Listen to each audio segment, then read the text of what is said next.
Dans cette vidéo, on va présenter 4 théorèmes qui permettent de montrer qu'une suite admet une limite. Selon les cas, ça pourrait être une limite finie ou une limite infinie plus l'infini ou moins l'infini. Le premier de ces 4 théorèmes, vous le connaissez déjà, c'est le bon vieux théorème des gendarmes. Alors cette appellation, théorème des gendarmes, n'est en fait pas l'appellation officielle. L'appellation officielle, c'est le théorème de limite par encadrement. Lisons ensemble l'énoncé. Donc on a 3 suites UV et W, 3 suites réelles, qui vérifient la chose suivante. U et W convergent toutes les deux vers la même limite finie L, et ensuite, pour tout n, Vn, la quantité Vn, est comprise entre Un et Wn. Dans cette situation, alors, Vn tend elle-même vers L. Donc le théorème des gendarmes est un théorème simple qui dit que lorsque tu es encadré par deux quantités qui tendent toutes les deux vers la même limite finie, alors toi-même tu tends vers cette limite petit l. Maintenant, intéressons-nous à la démonstration de ce théorème. En fait, elle n'est pas compliquée, on peut la faire juste ici. Puisqu'on veut montrer que Vn tend vers L, on va revenir à la définition et donc on va fixer un epsilon. Étant donné que Un et Wn tendent vers L, alors à partir d'un certain rang, les deux quantités Un et Wn approchent cette valeur L à epsilon près. D'où les deux encadrements suivants. Or, justement, la quantité Vn qui nous intéresse, elle est située entre Un et Wn. On peut donc écrire l'encadrement suivant sur Vn, regardez bien. L moins epsilon est plus petit que Un, qui lui-même est plus petit que Vn, par hypothèse, qui lui-même est plus petit que Wn, qui lui-même est plus petit que L plus epsilon. Du coup, cette quantité centrale Vn est située entre L moins epsilon et L plus epsilon. Cette chose-là est donc vraie à partir d'un certain rang, et elle est valable quel que soit le petit epsilon qu'on a fixé au début. On a donc démontré par la définition de la limite que Vn convergeait vers L. Et ça termine la démonstration, et d'un théorème. Alors attention tout de même, petite remarque sur le théorème des gendarmes, il concerne les quantités qui tendent vers une limite finie. Pour démontrer qu'une quantité admet une limite infinie, c'est autre chose, ce sont les théorèmes de comparaison, et c'est d'ailleurs ce qu'on va voir tout de suite. Passons maintenant au deuxième théorème. C'est un théorème qui se décline en 3 sous-théorèmes, et ces théorèmes s'appellent les théorèmes de comparaison. Lisons ensemble les énoncés. Donc U et V désignent deux fonctions à valeur réelle. Le premier théorème dit que si la suite U tend vers 0, et si en valeur absolue la quantité Vn est plus petite que Un, alors la quantité Vn tend elle-même vers 0. C'est un théorème très simple, autrement dit, il dit que si en valeur absolue tu es plus petit qu'une quantité qui tend vers 0, alors toi-même tu tends vers 0. Deuxième théorème, si maintenant Un tend vers plus l'infini et que Vn est plus grand que Un, alors Vn tend lui-même vers plus l'infini. Ça s'appelle le théorème de limite par minoration. Autrement dit, si tu es plus grand qu'une quantité qui tend vers plus l'infini, alors toi-même tu tends vers plus l'infini. Enfin, dernier théorème, si Un tend vers moins l'infini et que Vn est plus petit que Un, alors Vn tend vers moins l'infini, c'est le théorème de limite par majoration. Ce théorème dit quelque chose d'extrêmement simple, si tu es plus petit qu'une quantité qui, elle, tend vers moins l'infini, alors toi-même tu tends vers moins l'infini. Vous voyez donc que les théorèmes de comparaison expriment des choses tout à fait intuitives, tout à fait simple. Passons maintenant aux démonstrations. Comme vous allez voir, en fait, elles sont très rapides. Commençons par le petit 1. On va donc supposer que Un tend vers 0 et que valeur absolue de Vn est plus petit que Un pour tout n. L'inégalité qui est ici, je peux la traduire par un encadrement. Elle signifie que Vn est compris entre moins Un et plus Un. Or, les deux quantités ici qui encadrent Vn tendent toutes les deux vers 0, puisque Un tend vers 0. Donc, par le théorème des gendarmes, Vn tend lui-même vers 0. En fait, ce qui se cache derrière ce premier théorème de comparaison, c'est tout simplement une limite par encadrement. Passons maintenant à la démonstration du petit 2. Ici, on suppose que Vn est minoré par une quantité Un qui tend vers plus l'infini. On veut démontrer que Vn tend vers plus l'infini. En fait, il suffit pour cela de revenir à la définition de tendre vers plus l'infini. On fixe un réel m, et on sait que comme Un tend vers plus l'infini, à partir d'un certain rang, les Un sont plus grands que m. Et donc on peut écrire la chose suivante, la quantité Vn qui nous intéresse est plus grande que Un, qui lui-même est une quantité plus grande que grand M. Donc ici, Vn est lui-même plus grand que grand M à partir d'un certain rang. Ce travail étant vrai pour tout m appartenant à R, on a bien démontré que Vn tendait vers plus l'infini. Et ça termine la démonstration. Passons maintenant à la démonstration du petit 3, mais là en fait on va faire une démonstration tout à fait symétrique. Cette fois-ci on suppose que la quantité Vn est majorée par une quantité qui tend vers moins l'infini. La démonstration est alors la même en remplaçant des minorations par des majorations. C'est bon pour les théorèmes de comparaison. Petite remarque. Les deux théorèmes précédents, donc les deux théorèmes précédents, c'est le théorème des gendarmes d'une part et les théorèmes de comparaison d'autre part, s'appliquent aussi lorsque les inégalités qu'il y a dans les hypothèses sont vraies uniquement à partir d'un certain rang, et non pas sont vraies pour tout n appartenant à grand N. Vous voyez par exemple le théorème des gendarmes, dans l'énoncé que l'on a écrit tout à l'heure, les hypothèses, c'était les suivantes.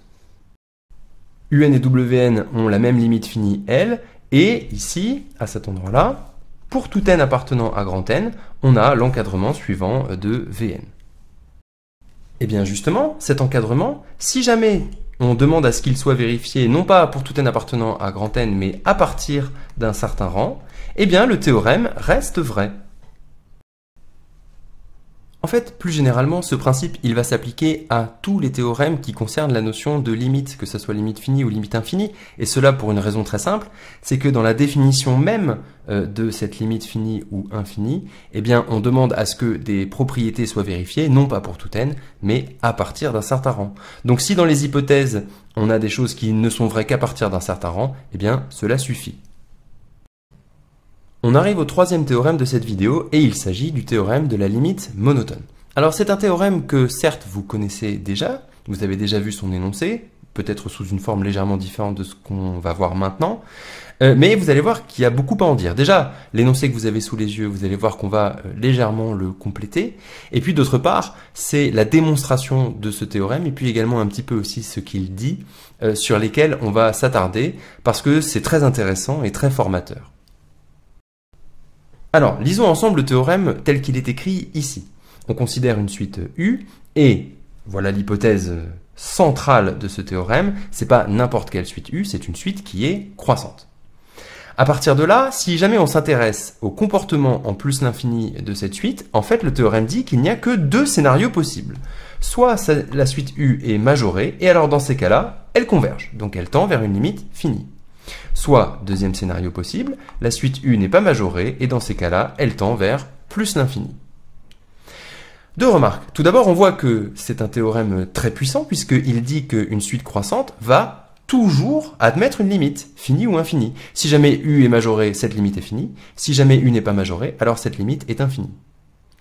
Deuxième remarque, encore plus importante, c'est que vous voyez dans sa première partie, ici, le premier petit triangle, c'est un vrai théorème d'existence, au sens théorique du terme, puisque c'est un théorème qui permet de montrer qu'une suite converge, mais qui ne dit absolument pas vers quoi cette suite converge. Vous voyez par exemple lorsque vous appliquez le théorème des gendarmes à une suite, eh bien non seulement ce théorème des gendarmes vous dit que cette suite converge vers un réel, mais en plus il vous donne la limite vers laquelle il converge. Dans les hypothèses même du théorème, on sait déjà que les deux suites qui font votre encadrement, elles convergent vers une limite commune appelée petit l dans l'énoncé qu'on avait écrit, donc cette limite elle a déjà été mise en évidence. Alors que là c'est pas le cas. Là le théorème il dit la chose suivante, la suite U converge, autrement dit cette limite elle existe. Mais le théorème ne dit pas ce qu'elle vaut, et il ne dit pas non plus une méthode qui permettrait de la calculer. Maintenant, passons à la démonstration du théorème. On va commencer par le cas facile, et le cas facile, c'est le cas où la suite U n'est pas majorée. Dans ce cas-là, il faut montrer qu'elle tend vers plus l'infini. On va donc commencer notre démonstration de cette façon-là, en supposant les bonnes choses. Pour nous aider à y voir plus clair, faisons un petit dessin et représentons les termes de la suite U sur la droite réelle. U0 est un réel quelque part sur cette droite, et puis ensuite la suite est croissante, donc U1 est plus grand que U0, U2 est lui-même plus grand que U1, etc., etc., etc. Mon objectif est de démontrer que la suite U tend vers plus l'infini. Pour cela, si j'en crois la définition de la limite, il faut montrer que quel que soit le réel grand M que je fixe, alors à partir d'un certain rang, les UN vont être plus grands que grand M. Du coup, pour faire cette démonstration, eh bien, commençons par fixer une constante grand M. Sur mon dessin, cette constante grand M est bien quelque part, par exemple, mettons, je la mets ici. Bon, maintenant le but est de démontrer qu'à partir d'un certain rang, les UN sont plus grands que grand M. On a peu d'informations, on en a seulement deux. En fait, on sait juste que la suite U est croissante, ça c'est sûr. Et puis deuxièmement, on sait qu'elle n'est pas majorée. On peut utiliser ici cette information. Puisqu'elle n'est pas majorée, alors en particulier, elle n'est pas majorée par ce fameux nombre grand M. Autrement dit, il y a donc au moins un terme de la suite qui est plus grand que grand M. Ce terme, je le note UN0. Et oui, puisque s'il n'y en avait aucun, si tous les termes de la suite étaient plus petits que grand M, alors on aurait que la suite serait majorée, et ce n'est pas le cas. Du coup, ici, dans ma rédaction, on va donner cet argument. Comme la suite U n'est pas majorée, il existe un terme qui est plus grand que cette constante grand M. Autrement dit, il existe un indice N0 tel que UN0 est plus grand que grand M. Je peux même écrire plus grand strict, mais en fait, ça ne m'intéresse pas. À plus forte raison, UN0 est plus grand ou égal à grand M. Bon, en fait, ce n'est pas fini. Ce n'est pas parce que un seul terme de la suite est plus grand que grand M que tous les termes à partir de N0 sont plus grands. Quand je m'intéresse à la définition de la limite, il faut bien un rang N0 à partir duquel tous les UN sont plus grands que grand M. Mais là, qu'est-ce qui me sauve ici? Ce qui me sauve, c'est que la suite, elle est croissante. Donc si en N0 je suis ici, eh bien pour les N qui sont plus grands que N0, tous les termes suivants vont être plus grands que UN0, et donc à plus forte raison, plus grands que M. Écrivons cela. Étant donné que U est croissante, alors pour tout N appartenant à N0, on a que UN est plus grand que U de N0 par croissance, qui lui-même est plus grand que grand M. Donc par transitivité, UN est plus grand que grand M. On a donc montré qu'à partir d'un certain rang, les UN étaient plus grands que grand M, et ce raisonnement est vrai pour tout grand M appartenant à R. Donc cela montre que UN tend vers plus l'infini. Passons maintenant à la partie difficile du théorème, la partie où on suppose que la suite U est majorée. Il va falloir montrer que la suite converge. Autrement dit, il va falloir montrer l'existence d'une limite. C'est ça qui est difficile dans cette démonstration. Alors, cela dit, on ne part pas de rien, puisque on sait que U est majoré, donc par définition, il existe un majorant. Ce majorant, on peut le noter grand M, et sur le dessin, on sait donc qu'il existe ici une valeur grand M, qui est plus grande que tous les UN. Le problème, c'est que ce majorant grand M n'a aucune raison particulière d'être la limite des UN. En effet, les UN, ils sont croissants, mais ils n'ont aucune raison de tendre spécifiquement vers grand M. Ils peuvent très bien, vous voyez ici, tendre vers une valeur qui est strictement inférieure à grand M. En fait, on comprend bien sur ce schéma que si on veut la limite des UN, il faut bien plus que n'importe quel majorant. Il nous faut un majorant ici, qui soit entre guillemets optimal, c'est-à-dire tel que soit il est carrément atteint par la suite, et à ce moment-là, vu qu'elle est croissante, elle va être stationnaire à partir de ce rang sur cette valeur, soit éventuellement pas atteinte, mais approchée par la suite, approchée au sens aussi près que l'on veut par la suite des UN. À ce moment-là, dans votre esprit, ça doit faire tilt. Ici, cette limite que je recherche, je sens bien qu'elle correspond à une notion que l'on a vue. C'est bien évidemment la notion de borne supérieure. La borne supérieure des UN, c'est un majorant des UN, mais pas n'importe lequel, c'est le plus petit des majorants, et si un nombre peut être un bon candidat pour être la limite des UN, c'est bien celui-ci. Alors attention, on ne parle pas de la borne supérieure d'une suite, Souvenez-vous, la borne supérieure, c'est quelque chose qui se rapporte à une partie de R. Donc on va commencer par poser une partie de R, que l'on va noter grand A, et qui est, sans surprise, l'ensemble des UN. L'ensemble des UN, où N parcourt tout grand N. Donc c'est l'ensemble de tous les nombres atteints par la suite U. En d'autres termes, les points rouges sur mon dessin. Étant donné que la suite U est majorée, par hypothèse, alors cette partie grand A, elle est elle-même majorée par le même majorant que U, que j'avais noté précédemment grand M. Donc, grand A est une partie non vide de R, puisqu'elle contient tous les éléments de la suite U, et c'est également une partie majorée de grand R.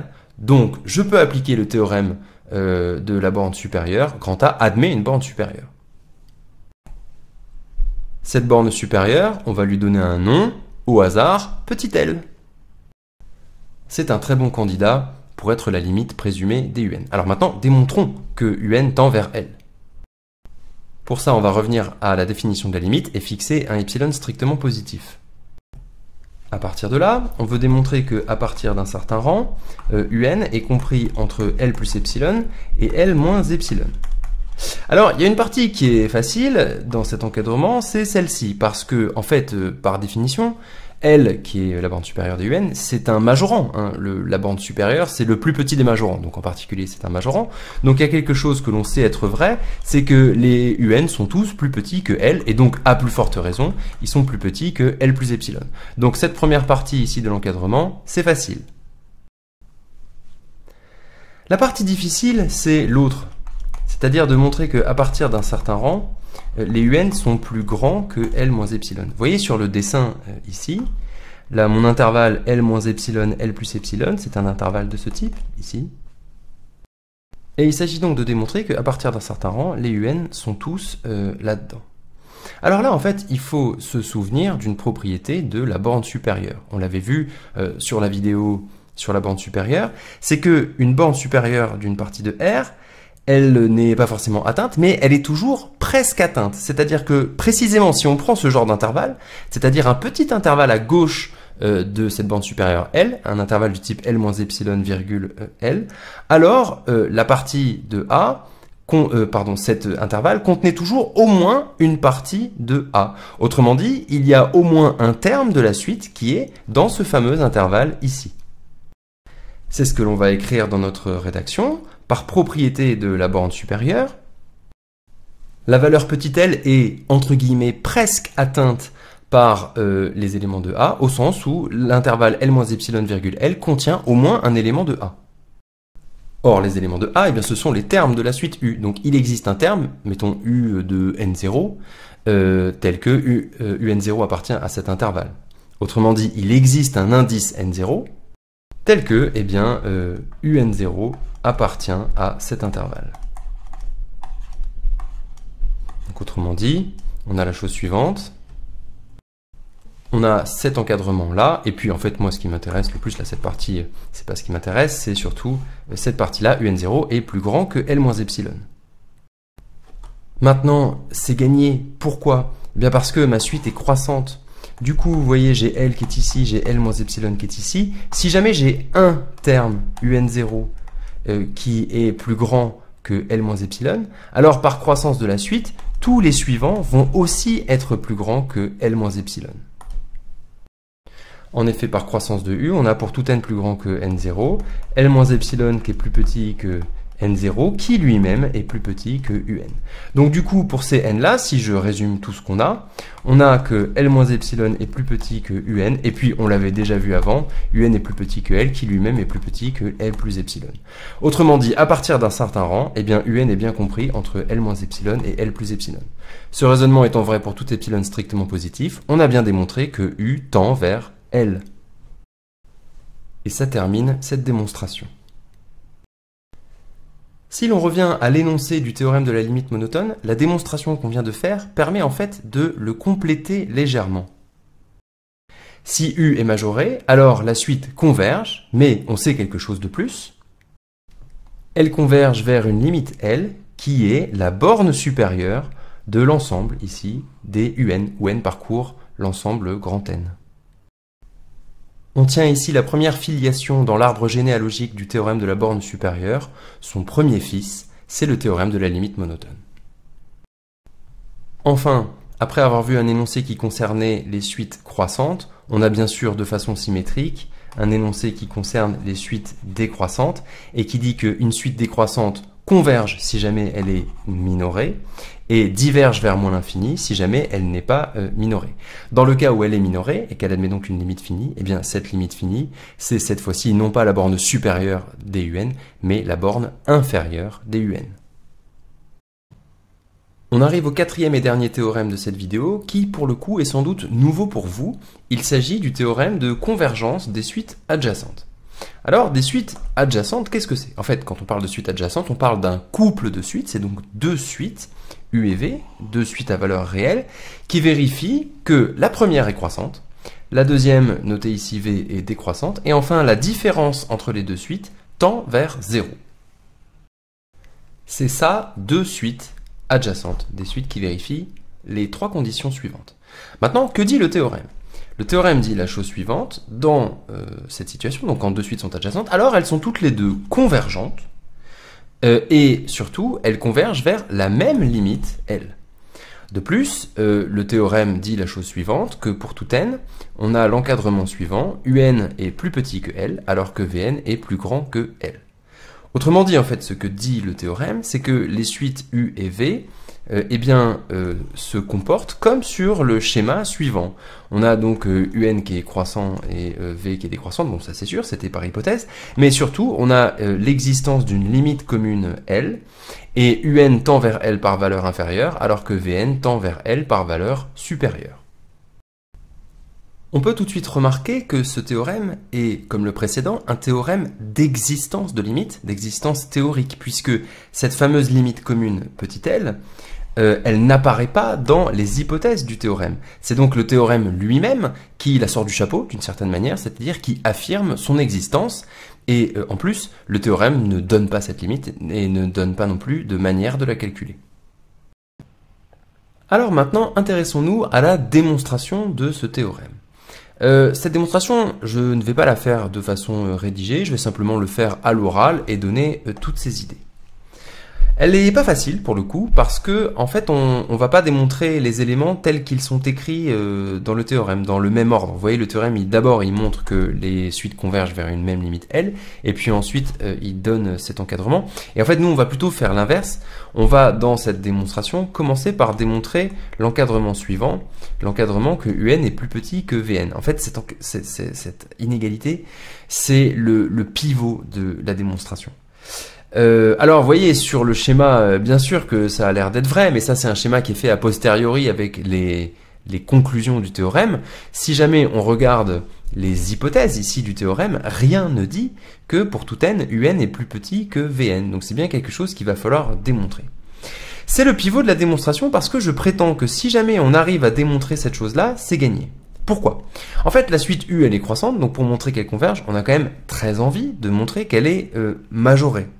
Sous cette forme-là, si jamais j'imagine que j'ai déjà démontré que UN est plus petit que Vn, je n'ai pas que UN est majoré, parce que Vn c'est pas une constante. Être majoré, c'est être majoré par une constante. Oui, mais en fait, étant donné que V est décroissante, eh bien, tous les Vn, ils sont plus petits que le premier terme, V0 ici. Et là, sous cette forme-là, j'ai bien que UN est majoré par une constante. Du coup, U est une suite qui est croissante majorée, par le théorème de la limite monotone, c'est bon, U converge. C'est pour ça que le gros du théorème est démontré. De plus, si je sais que U converge, alors j'ai quasiment tout de suite que V aussi converge vers L, puisque la différence des deux ici par hypothèse tend vers 0. Donc j'ai juste à écrire la chose suivante, si je m'intéresse à Vn, que c'est la première UN plus la différence des deux Vn moins Un, vous voyez, UN plus Vn moins Un, là ici les UN se simplifient, ça vaut bien Vn, et sous cette forme-là, étant donné que lui tend vers L et que ça tend vers 0, eh bien par somme, j'ai bien tout de suite que Vn tend lui-même vers L. Ok, donc les deux suites ont bien la même limite. De plus, U est croissante et tend vers L, donc U tend vers L par valeur inférieure, et V est décroissante et tend vers L, donc elle tend vers L par valeur supérieure. Ça me démontre donc au passage cet encadrement ici. Donc tout ça pour dire que vraiment, si j'arrive à démontrer cette inégalité, UN plus petit que Vn, eh bien j'ai gagné la partie. Maintenant, comment démontrer ça? Eh bien, on le démontre en s'intéressant ici à la différence des deux. On pose Wn qui est égal à l'un moins l'autre. Bien évidemment, ici, la question, c'est de démontrer que Wn est négatif. Puisque c'est comme ça, en faisant passer le Vn de l'autre côté, que je démontrerai que Un est plus petit que Vn. Alors, Wn, en fait, j'ai déjà des informations dessus. Par hypothèse, Wn, ici, Un moins Vn, eh bien, ça tend vers 0. Donc, je sais déjà que sa limite, c'est 0. Et puis, d'autre part, en fait, je sais aussi quasiment immédiatement que Wn, elle est croissante. Parce que, vous voyez, je peux la mettre sous cette formule-là, c'est Un plus moins Vn. Un, c'est croissant. Et puis, comme V est décroissante, alors moins V est aussi une suite croissante. Donc en fait, W est la somme de deux suites croissantes. Donc W est croissante. J'ai donc une suite qui est croissante et qui tend vers 0. Ça me démontre bien que W est négative. En fait, je l'ai par le théorème de la limite monotone, puisque dans le théorème de la limite monotone, on a dit que lorsqu'une suite était croissante majorée, eh bien, sa limite, c'était la borne supérieure de toutes ces valeurs. Du coup, la limite de W, là, qui est 0, c'est la borne supérieure des Wn, et donc en particulier, c'est un majorant des Wn. J'ai donc bien que Wn est négatif pour tout n. À ce moment-là, c'est bon, je remonte tout. Wn est négatif, donc, Un est plus petit que Vn, et donc, comme on l'a dit précédemment, ça implique bien que U et V ont la même limite, petit l, etc., et on a bien l'encadrement. Voilà.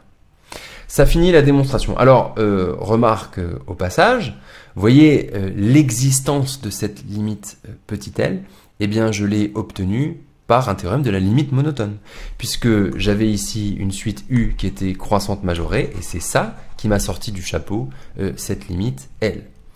Du coup, on va pouvoir compléter l'arbre généalogique du théorème de la borne supérieure.